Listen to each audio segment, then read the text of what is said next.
பிரம்மாண்ட போஷ் அழகு நிலையத்தை அமைச்சர் திறந்து வைத்தார். திருச்சி எடமலைப்பட்டி புத்தூரில் பிரம்மாண்ட போஷ் அழகு நிலையம் திறப்பு விழா அதன் நிறுவனர் நசீகா ரிஸ்வான் தலைமையில் நடைபெற்றது.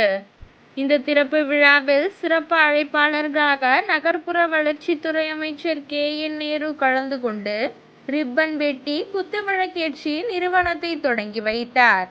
இதில் மாமன்ற உறுப்பினர் முத்துச்செல்வன் முன்னிலை வகித்தார். திமுக தொண்டர்களும் பங்கேற்றனர்.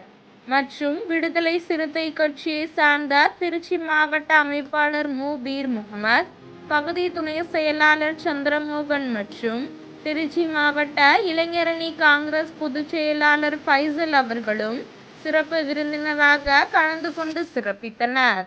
இந்த அழகு நிலையத்தில் ஃபேஸ் வாஷ், ஹேர் கட்டிங், மணப்பெண் அலங்காரம், ஹேர் டை, மெஹந்தி அலங்காரம் உள்ளிட்ட பல்வேறு வகையான அலங்காரங்கள் சிறந்த வல்லுநர்களை கொண்டு அதிநவீன தொழில்நுட்பத்துடன் நவீன கருவிகள் கொண்டு குறைந்த செலவில் அழகுபடுத்துதல் செய்து வருகின்றனர்.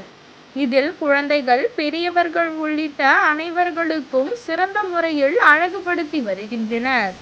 இந்நிகழ்வில் உறவினர்கள், நண்பர்கள் உட்பட பலர் கலந்து கொண்டனர்.